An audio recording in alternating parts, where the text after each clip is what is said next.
This is Wretched Radio with Todd Friel. We just got to learn to listen better than this. This is Wretched Radio. Let me take you to Great Britain. Jordan Peterson, who's from the University of Toronto, he has received a great deal of attention because of his refusal to bow to mandated speech. If you recall, the government of Canada said if somebody wants you to call them a Zur or a Zed or whatever pronoun they choose, you must do it. He said, no, that is not just a violation of my free speech rights. That is mandated speech. You're telling me what I must say.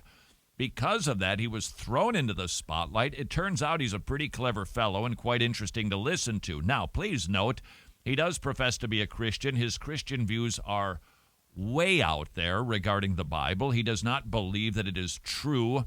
But he says, if I understand him correctly, that actually makes the Bible more true and more powerful because it's not exactly true. Right. So that's Jordan Peterson. We're not suggesting that he is a theologian, even though he's doing a lot of lectures on Christianity. He was in Great Britain being interviewed, and the subject was about the pay gap between men and women. And as you're going to hear from this journalist, she's not happy that there's a 9% discrepancy in the same roles between men and women. And Jordan Peterson, he is a psychologist. I do believe he studies these issues quite well. Said, well, there's multiple reasons for that.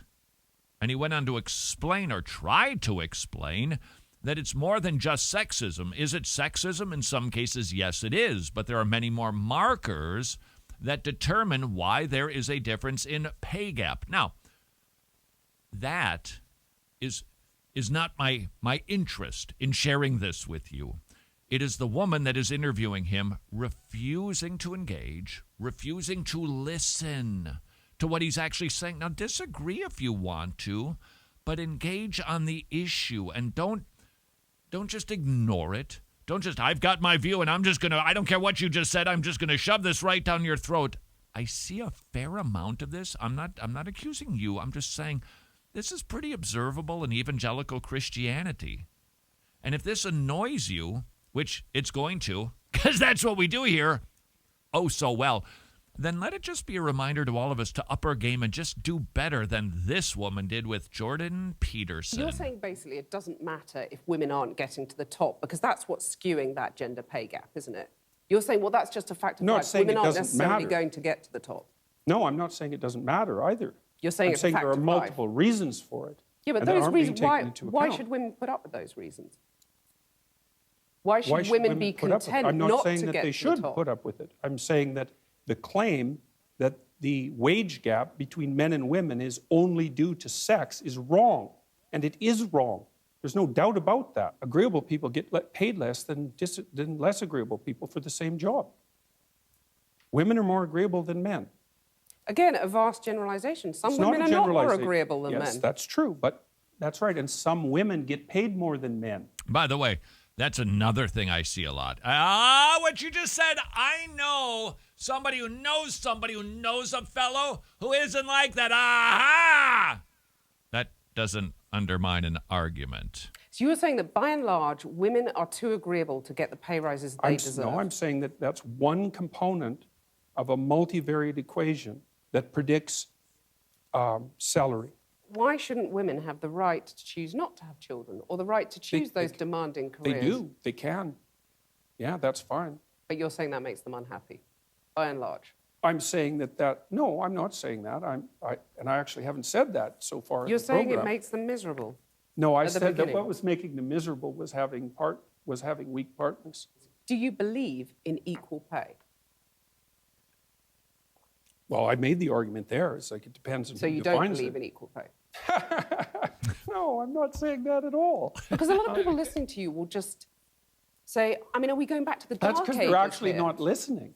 I'm listening very carefully, and I'm hearing you basically saying women need to just accept they're never going to make it on equal terms. Equal outcomes is how you defined it. No, I didn't say that. If I was a young woman watching that, I would go, well, I might as well just go and play with my Cindy dolls and give up trying at school because I'm not going to get the top job I want because there's someone sitting there saying it's not possible and it's not desirable. It's going to make you miserable. Desirable. That's what I said. It's a bad social goal. I didn't say that women shouldn't be striving for the top or anything like that, because I don't believe that for a second. Striving for the top, but you're going to put all those hurdles in their way, as has been in their way for centuries, and that's fine. You're saying that's fine. No, I really the think patriarchal system is just that's fine. silly. I do. I think that's silly.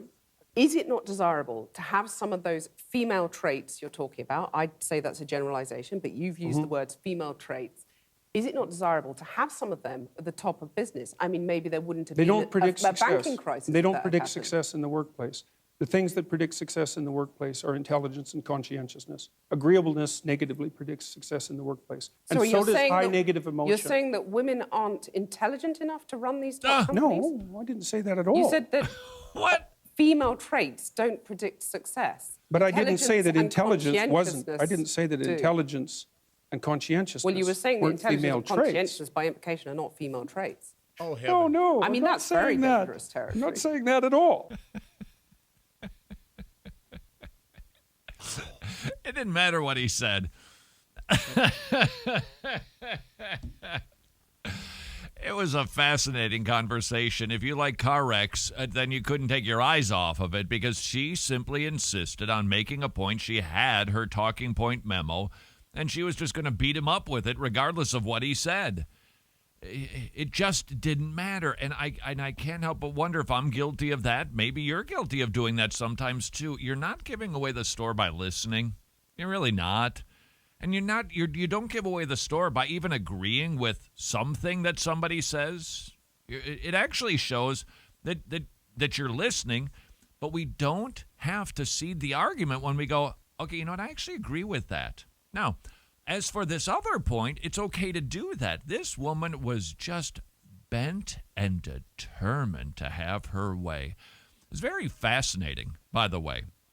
The point that he was making, again, trusting that all of his research is accurate, he said that sexism is 5% of the reason why there is a discrepancy in pay between men and women. He said, but there are about 18, 19 other variables and other markers. And he kept coming back to the idea of agreeableness. You do with this as you see fit, but men don't put up with being passed over like women do. They're nicer. And men will... This woman mentioned, apparently some study in Great Britain, that if they sell a blue bicycle helmet, they sell it for less than a pink bicycle helmet. And Jordan Peterson said because men won't put up with it, women will. No, it's not sexist. He's just saying that's just the way that it works. And in the marketplace, the reason, he said, one of the reasons that women are not as on the top, why there are fewer Fortune 500 women as CEOs, is because most, not all, most women, they don't want to get into the trenches and do the fighting that it takes to get there. And so this woman responded and said, well, are you saying then that women need to become tougher and less agreeable if they want to be a CEO? And why shouldn't you have to work hard to become top dog and have to fight hard for that? What's wrong with that? Well, then that means that you just don't think that women are competent. Didn't say that. Let's do better than this woman. If you want to go see it, just Jordan Peterson interview. I think it's all the rage right now. I don't know how many people have seen this, but it's honestly captivating. This I'll tell you, this video along with Rachel. How do you pronounce the lady's the young lady's Den Hollander. It's an unusual name. You won't be able to take your eyes off of it. Those women who gave those testimonies, their victim statements with Larry Nassar, wow. And this Jordan Peterson train wreck, I'll tell you, absolutely fascinating. Might I suggest this? This might sting a little bit. But if you happen to be one of the people who debates like that woman on British TV, that might play well in the forum of Fox News, let's say, or in this, I don't know if this was BBC or whatever this was. That might kind of play. They're kind of, jab and zing and pow and you're in and you're out. But I would like to suggest to you that that's actually Christian immaturity. That's not Christian maturity on display. When we talk like that, when we debate like that, That isn't really being clever. That's actually being immature. And there is a line, and we can certainly cross it, where we equivocate and where we give in. But simply listening, that's not like raising the white flag of surrender. That's just being slow to speak and quick to listen. It also demonstrates that you're a reasonable sort. If you perhaps have been guilty of acting like that woman, might I encourage you to consider what we're trying to do? How do you respond to something like that? You probably, that guy was a jerk. That lady was just a jerk. And if you're thinking that, what's an unbeliever thinking when we try to engage them, especially if it's in a witness encounter? Increasingly, I think that this could be the next step in what I think have been many great advancements in the area of evangelism, is speaking the truth more lovingly than we perhaps have in the past. This is Wretched Radio. Don't forget, if you would like to hear the entire daily broadcast, simply visit wretched.org, go to iTunes, figure out your favorite Android listening platform, and you can listen to the entire program every single day, downloaded to your listening device for free. Well, thanks to our monthly supporters called the Gospel Partners. If you'd like to partner with us, we'd be very, very grateful. Simply visit wretched.org.